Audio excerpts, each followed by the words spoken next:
Hello, class. How you doing? I hope you're doing well. This week's going to be a little different than other weeks, and I just thought I'd state that here for you. So this week, it has been decided that we are giving you the week to make up all of the work that you could be missing or behind on. So we're not going to have a regular week here. We're not going to move forward.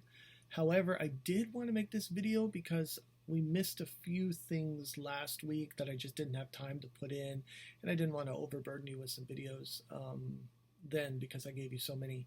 But I want to head back to Ireland, and there are a few things that I want to speak to you about regarding culture and the arts in Ireland, because there's a lot more than what was presented last week. And who knows, this may be able to help you get in a lighter mood for this week and what's going on in your homes, especially because a lot of the things we're going to cover are fun and are great to listen to when you're just at home sitting there without much to do. So I want to start by talking about Irish pub music.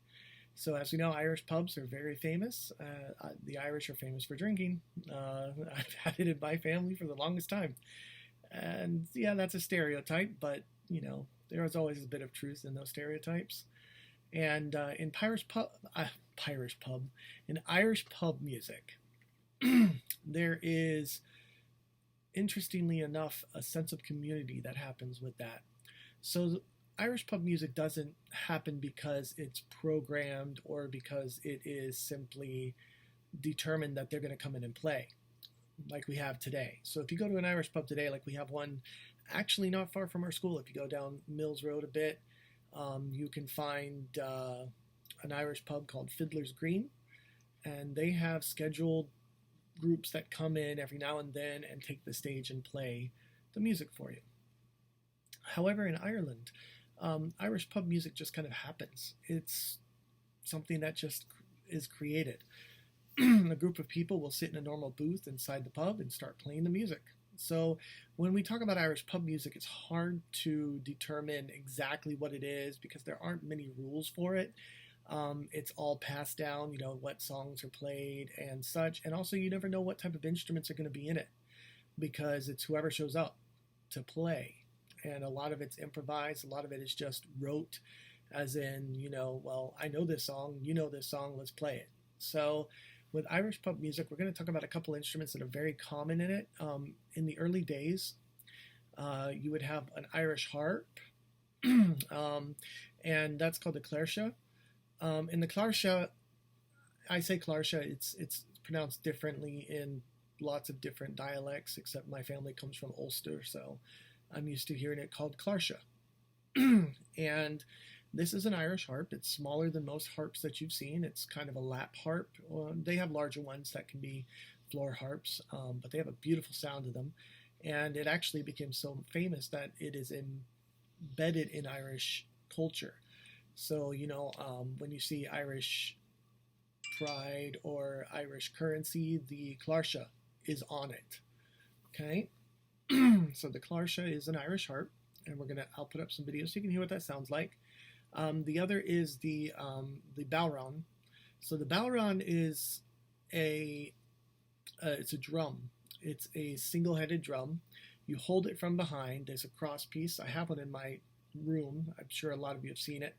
And you play it with this double-headed mallet, which goes up and down on the bodhrán. And there's a specific way that you would utilize it to add to any pub music. Generally, we do see a fiddle. So a fiddle is basically another name for a violin. It's just played differently.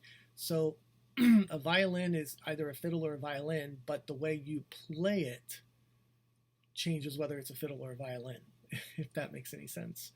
So there's different ways to play violins and different ways to play fiddles. And in Ireland, it's the fiddle. You play the fiddle.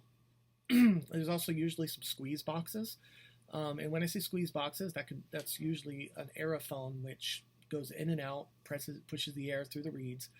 And so that could be an accordion is often used, or even a concertina, which is what I have in my room, that squeeze box I have in my room, with the buttons you push when you're squeezing in and out. And that's a concertina. As for chordophones, we have the mandolin. I have a mandolin in my room too, which I think some of you have seen. It's like a small version of a guitar. It's not a small guitar. It's very different in the way it's created, but it looks like one. And the mandolin is usually played. It plays the chords with the. It plays the chords with the melodies, and the melody is usually played by the fiddle, and also by another instrument, the aerophone called the penny whistle. And so penny whistles are really cool. They're little like recorders kind of, but they're tiny, and you play them like this, but they have different penny whistles for different keys. So instead of playing all of your music on one penny whistle, you'd have an assortment of penny whistles that you could use for different songs. And it takes a while to master those because, you got to learn the different, you have to learn all those little notes, and they're tiny, and you got to be able to get your finger over those holes. But usually it's the fiddle and the penny whistle taking the melody. Sometimes the accordion will take it with them, and the mandolin is hitting chords. Whereas the bowround is beating out a drum beat for them. If you don't have a bowround, guess what? You hit the table, you stomp your feet, you get that rhythm going. You don't really see clairshas anymore in pub music. It's more of an older thing, but I would love to see a pub group with a clairsha. So on top of that, there are Irish folk songs. So I want you to listen to some Irish folk songs. These Irish folk songs are pretty cool. They tell stories. They're really great for telling stories, passing down, information in that way, kind of like we have for our folk songs here in America. A lot of the Irish folk songs have turned into Irish drinking songs, so just let me know about that. And yeah, I think it's pretty cool. It's become kind of a staged event now, even though it wasn't before. It was just something maybe the whole pub would erupt in singing, and they'd have fun with it as a community. But now you'll most likely find it on stage with groups. You got the Irish tenors that do a lot of them, and also a couple other famous groups that sing Irish folk music. You ever hear of Celtic Women? Oh, no, it's Celtic Woman. It's singular, even though there's multiple women, I think. Celtic Woman does a lot of that, as well as some nice fiddle work. Their fiddler is fantastic. Moving on to dance. So a lot of you probably know that the Irish have their own form of dance, and it's called Irish step dancing. And you can actually learn it here. There are classes that are offered here in Orlando and here in the States. And Irish step dancing is very unique in the fact that it doesn't do much with the upper body. It's all waisted below, and it's pretty cool. It's almost like tap dance, but it's all done with more exaggerated movements in the knees, lifting the knees and dropping them. Now, this all started, also in pubs and in homes during celebrations, weddings, and such. But now it's become kind of a bigger form of entertainment, and they now put it on stage in large group numbers. Some of you may have heard of Lord of the Dance or of River Dance. And so that's where you see a lot of this now, this Irish step dancing.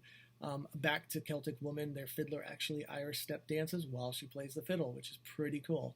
So yeah, I just want to talk about those three things: Irish pub music, Irish folk songs / drinking songs, and Irish step dancing, because I don't think we could leave Ireland without going over that. And I'll give you something to watch. You might enjoy it.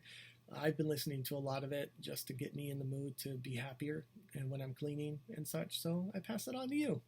So please watch those videos when I put them up and enjoy. I need you to remember that you have to still check in every day.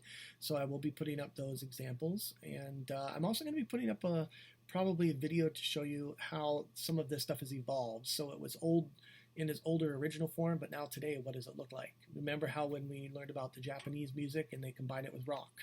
Or, now we have J-pop and K-pop and all of that. So how has some of this Irish music evolved? So I'm going to show you some of that. I'm going to show you some of the river dance, and that's more modern. And then I'm going to show you something cool that I love. It's a band called the Rum Jacks. And the Rum Jacks take Irish pub music and mix it with rock. And I think it is amazing. So they still use instruments like the penny whistle and the bowround, and it's pretty cool. Okay, so remember, always check in. take this week to catch up, guys. Watch the videos I put up. I'm not going to put up a lot. Just thought it would be fun to let you see this stuff. And so, yeah, good luck and stay safe.